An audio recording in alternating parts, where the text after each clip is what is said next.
Hello students, I am Dr. Amit Bhatnagar working as Senior Research Officer in the Department of Agronomy at JB Pant University of Agriculture and Technology, Pantnagar, Uttarakhand.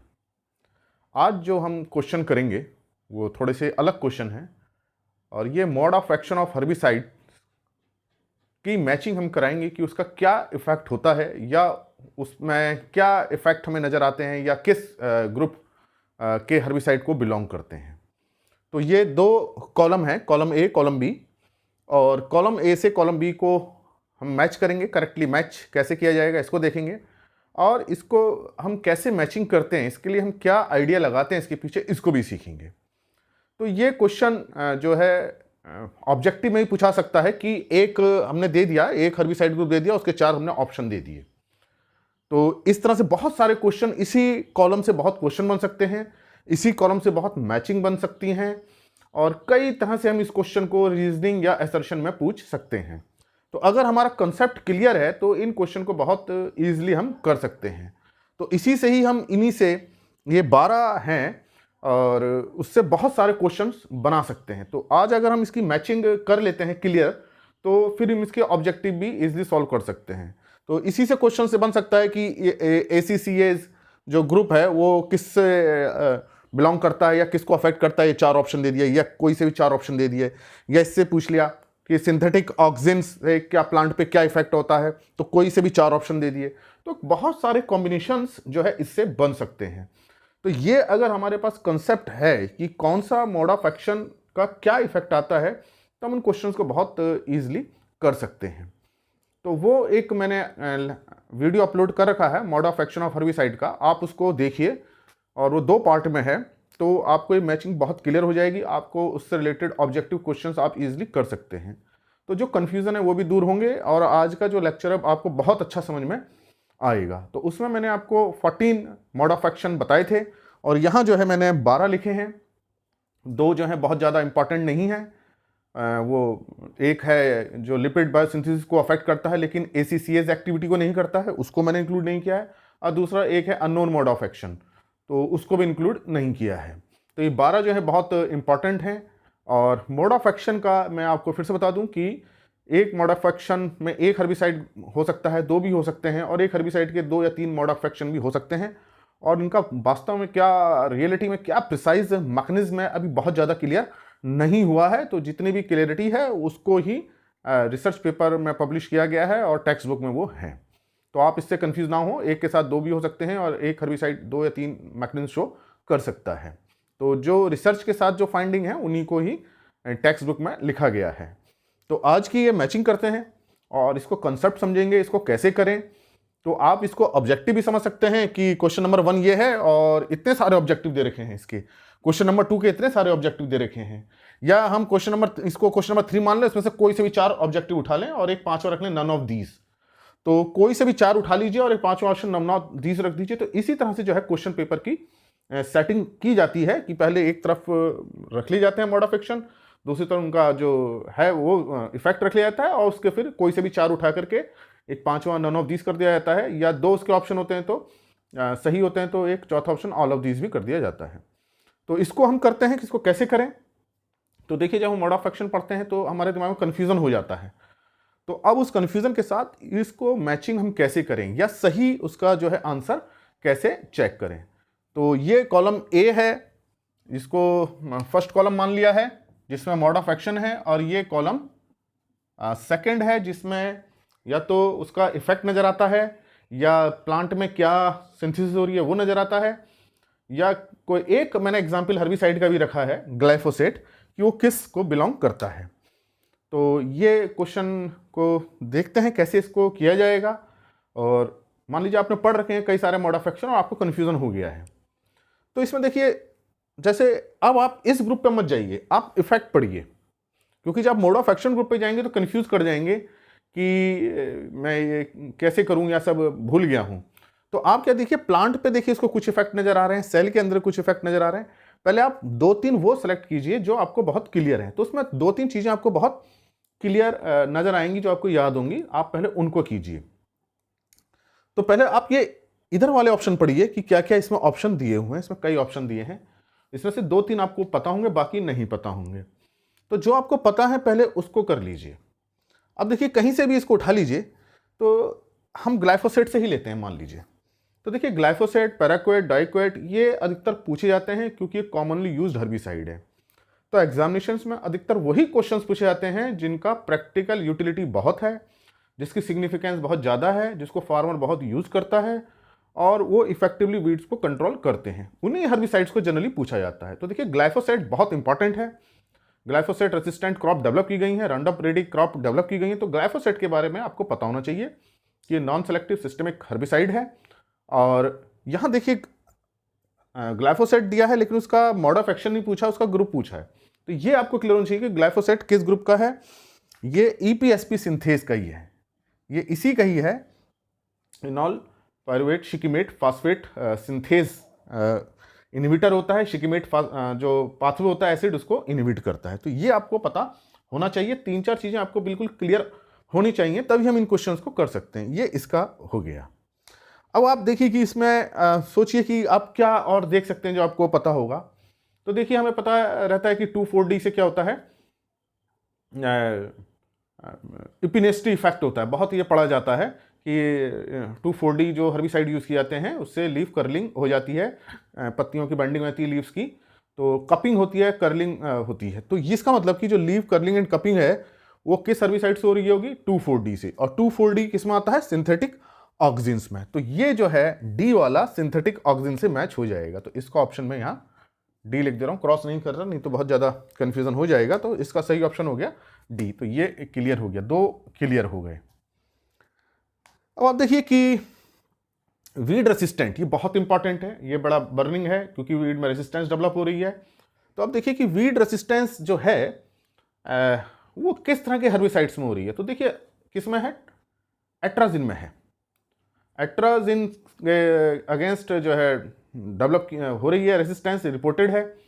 तो अब ये देखना पड़ेगा कि atrazine के अलावा और किन में वीड रेसिस्टेंस डेवलप होगी।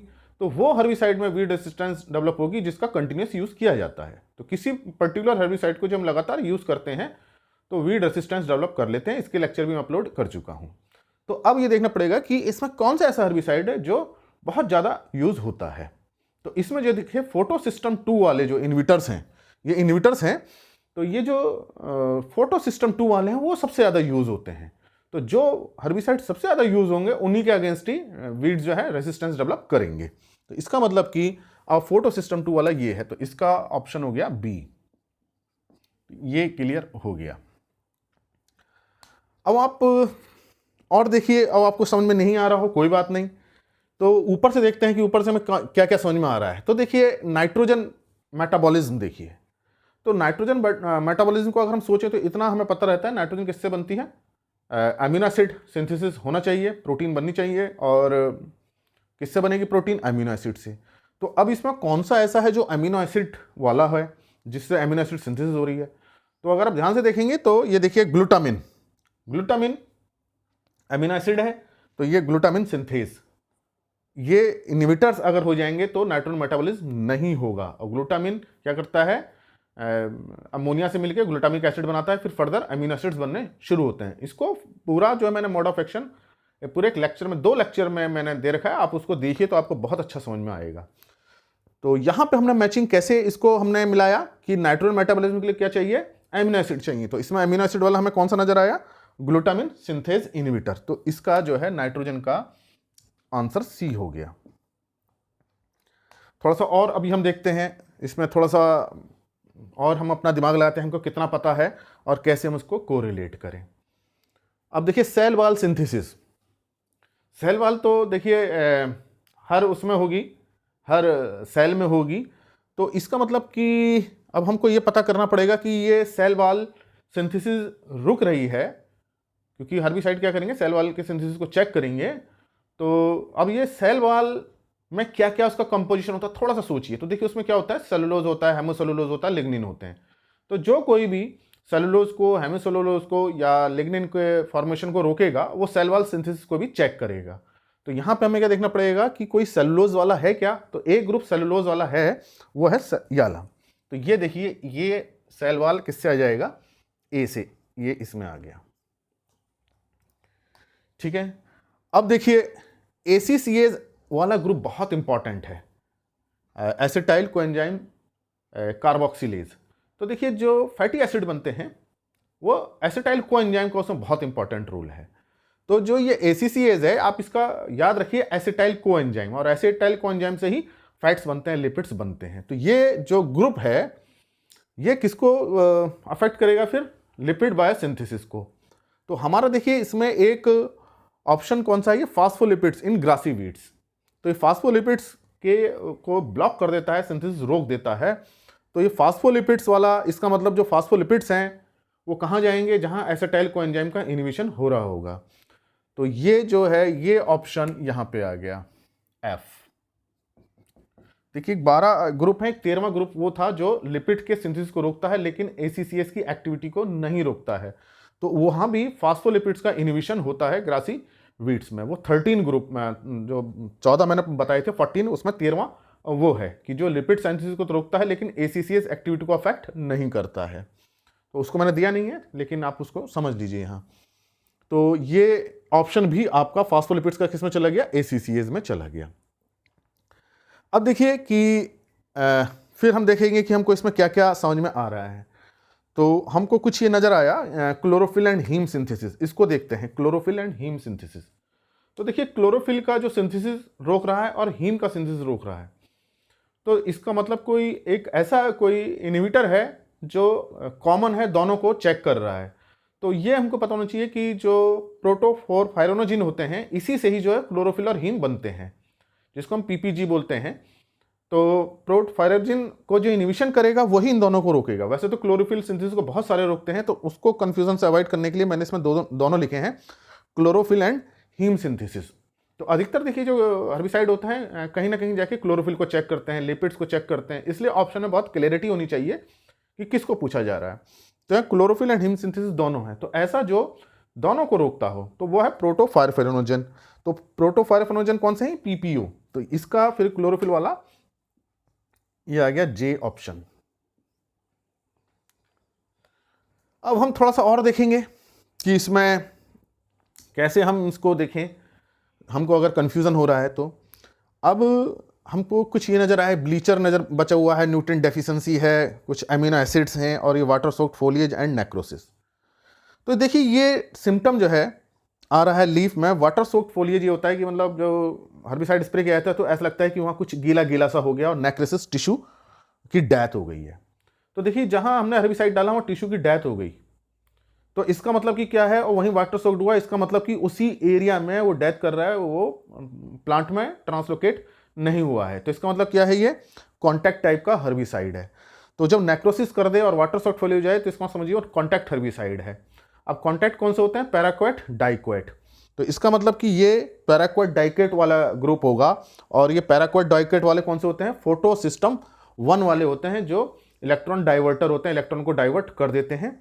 तो इसका जो आंसर होगा यह है फोटोसिंथेसिस 1 इनहिबिटर। इसमें बाइप्रिलिडियम ग्रुप के आते हैं, डाइक्वेट, पैराक्वेट, और इलेक्ट्रॉन को डाइवर्ट कर देते हैं, इलेक्ट्रॉन से अटैच हो जाते हैं और फिर जो है रिएक्टिव मॉलिक्यूल्स बनाते हैं। उन रिएक्टिव मॉलिक्यूल से सेल की डैमेज होती है, और ये उसका पर्टिकुलर सिम्टम है, वाटर सोक्ड फोलिएज। मतलब पहले वहाँ लीफ ऐसे लगे जैसे गीली सी हो रही है, उसके बाद वो ड्राई होनी स्टार्ट हो जाएगी। अब देखिए इसमें हमने देखा ब्लीचर।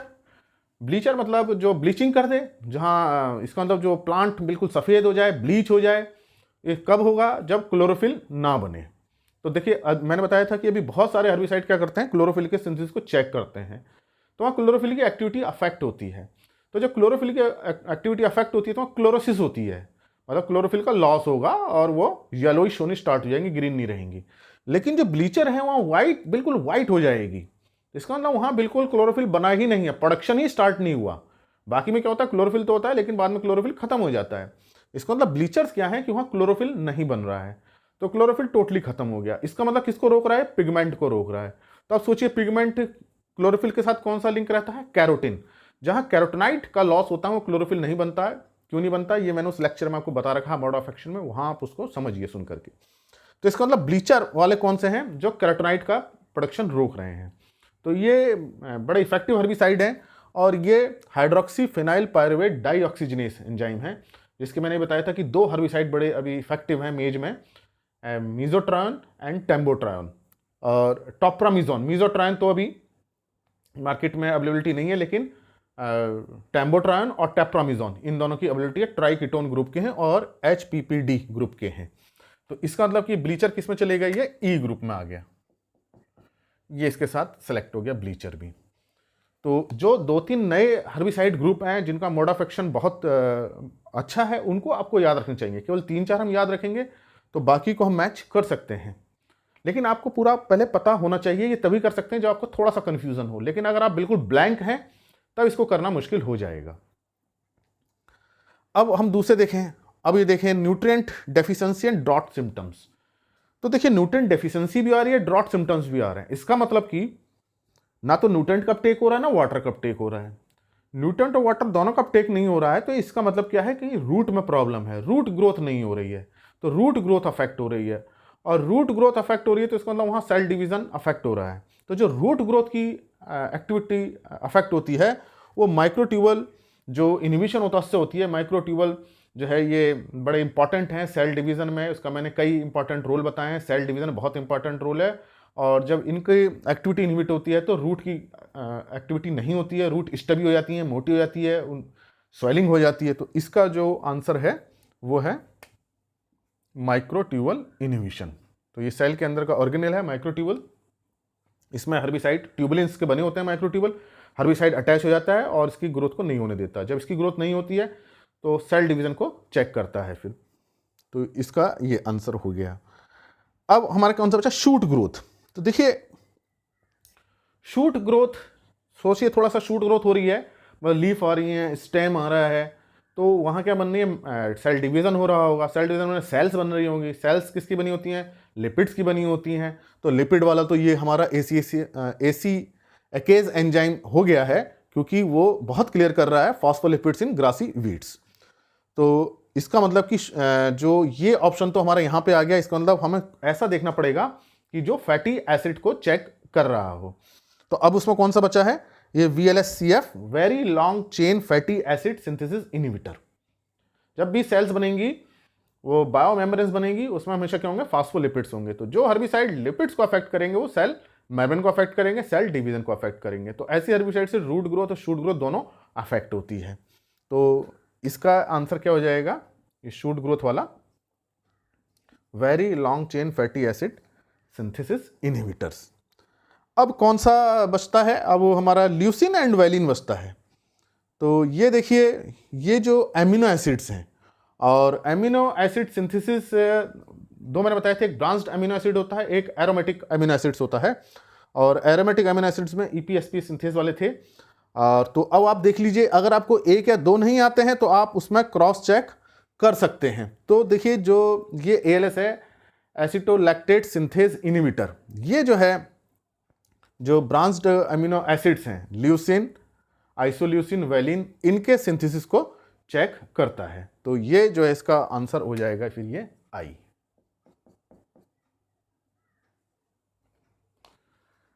तो ये आपको पता चला होगा कि अब हमने किस तरह से जो है इन सब की मैचिंग करी है।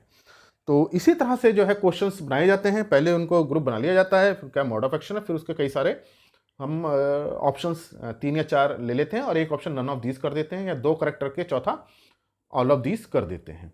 तो ये अगर ये आपको क्लियर है तो बहुत सारी चीज़ें आप सही ढंग से कर सकते हैं।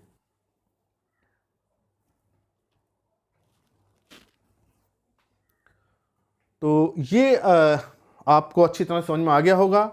आप इसको नोट कर लें, और ये आप थोड़ा इसके याद रखेंगे 1-2 फंक्शन, तो आप उसकी अच्छी तरह से मैचिंग कर सकते हैं या ऑब्जेक्टिव क्वेश्चन को प्रॉपरली सॉल्व कर सकते हैं। तो ये लेक्चर आपको अच्छा लगा हो तो इसे लाइक करें और स्टूडेंट्स के साथ शेयर करें। अगर चैनल सब्सक्राइब नहीं किया है तो सब्सक्राइब करें। Thank you very much.